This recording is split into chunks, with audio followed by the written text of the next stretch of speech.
C'était les titres de cette édition. Bonsoir à toutes et à tous.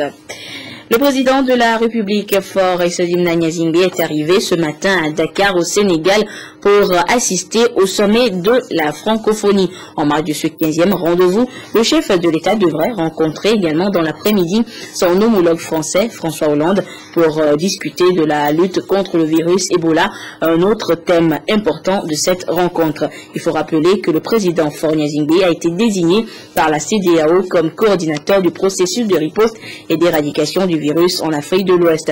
Et concernant l'épidémie, l'Organisation mondiale de la santé annonce que le bilan de 7000 morts sera bientôt atteint.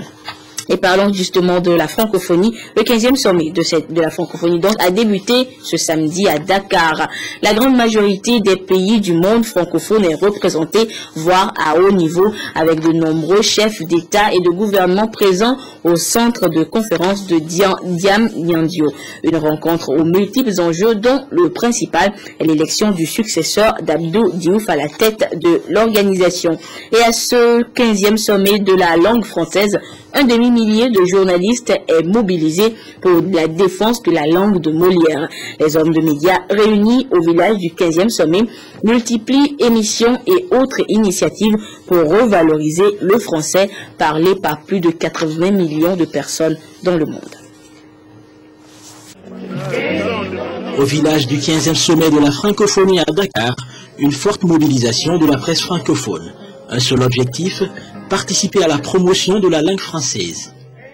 Le français est en danger, pas forcément parce que y a d'autres aires linguistiques qui seraient plus dynamiques, mais parce qu'on constate que malheureusement les dirigeants français ne défendent plus leur langue. Et le secrétaire général Abdou Diouf avait dit l'année dernière, le problème de la francophonie, ce sont les Français. Et je crois qu'il a raison. C'est des moments extrêmement importants pour nous, parce que figurez-vous que nous avons à peu près 370 personnes qui sont un peu dispersées sur les sites partout. Notre rôle, c'est de mettre à la disposition de toutes les radios, de toutes les télévisions, de tous les organes, mettre à leur disposition, disons, tout ce qui se passe au niveau de ce sommet. Loin du village du sommet de la francophonie, un front social est ouvert. Les journalistes disent non à la fermeture annoncée de la rédaction de l'AITV le 7 décembre prochain. Le combat on le mène depuis le premier jour, depuis septembre 2013, depuis qu'on a appris que la direction de France Télévisions avait ce projet de fermeture. Donc on le mène sous différentes formes, mais là on se rapproche de l'échéance et il se trouve que l'échéance coïncide avec la tenue d'un sommet de la francophonie. Donc ça aurait été dommage quand même de ne pas venir porter la parole ici et maintenant. La fermeture de l'AITV peut être une chose très regrettable, d'abord pour les travailleurs, mais surtout quand même pour le public africain. Avec la fermeture de la rédaction de l'AITV, créée en 1986 dans le siège du sommet de la francophonie à Versailles, c'est plusieurs dizaines d'emplois qui sont menacés en France et en Afrique principalement. C'est aussi l'arrêt du seul journal consacré à l'Afrique sur les chaînes de France Télévisions. Je vous le disais, donc le principal enjeu de ce sommet est l'élection du futur secrétaire général de l'organisation qui succédera ainsi à Abdou Diouf. Une élection qui se fera donc parmi les 5 candidats en lice que je vous propose de découvrir. 12 ans à la tête de la francophonie. 12 ans pendant lesquels Abdou Diouf aura donné une réelle influence politique à l'organisation. Quand je regarde le chemin parcouru, j'ai un sentiment de satisfaction, pas pour moi, mais pour les équipes que j'ai animées et qui ont amené l'organisation au point où elle est actuellement. Plusieurs ministres des pays membres sont réunis depuis mercredi à Dakar pour tenter de trouver un successeur à Abdou Diouf. Mais le choix semble difficile, comme le confiait le président du Sénégal sur notre antenne. Le souci pour tout le monde, c'est de trouver une personnalité qui soit à son niveau.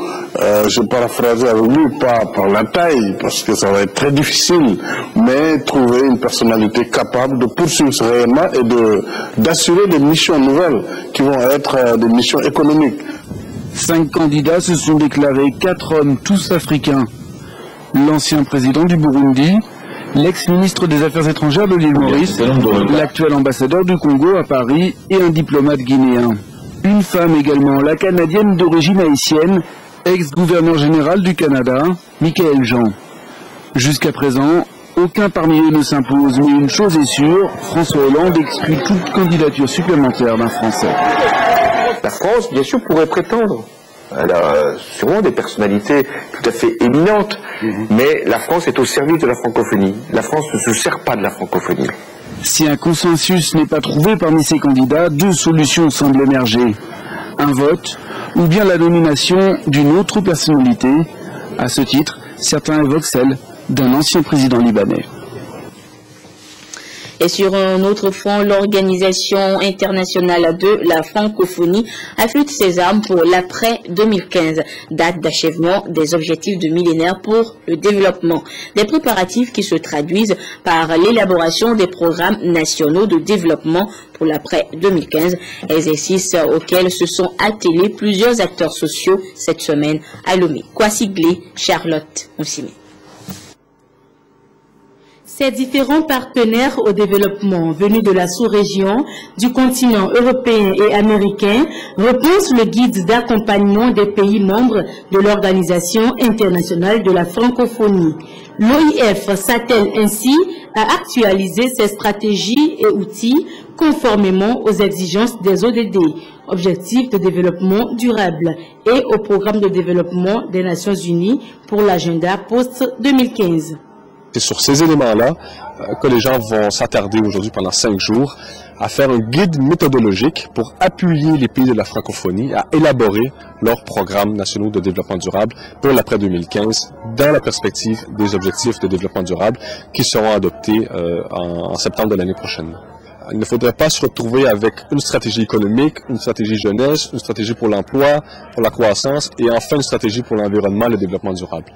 On cherche à avoir un seul document qui englobe tous ces éléments-là. Cette session de Lomé va recueillir les recommandations des différents pays membres. L'autre actualité de ce jour, le canton d'Agomé-Palimi a depuis ce samedi un chef. Togbiga Apetor 6 a reçu le décret présidentiel portant reconnaissance de sa désignation par voie coutumière. Et c'était en présence du Premier ministre Célia Godi Aomé Zouno. Le compte rendu avec Christine Péchekialode. Sur place comme ailleurs. Et tout ceci. Le canton d'Agomé-Palimi dans le Cloto a un nouveau chef, Togbiga Apetor 6. Le décret de reconnaissance de sa désignation par voie coutumière lui a été officiellement remis par le ministre de l'administration territoriale en présence du chef du gouvernement. Ce décret consacre légalement son rôle et son statut en tant que chef canton.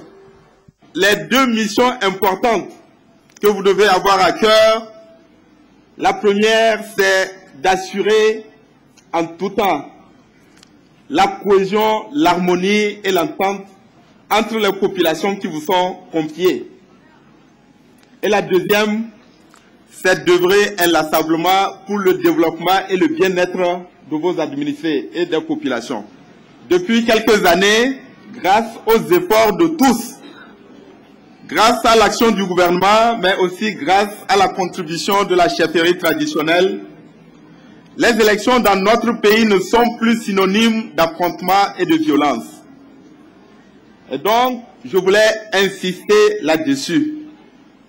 Il y aura la révision des listes électorales et j'espère que vous-même en tant que chef canton, les autres chefs traditionnels, bien entendu, en observant les principes de neutralité et d'impartialité, tout le monde se mobilisera pour la réussite de ces opérations de révision des listes électorales. Et viendra ensuite l'élection elle-même. Ce sera un moment de débat démocratique.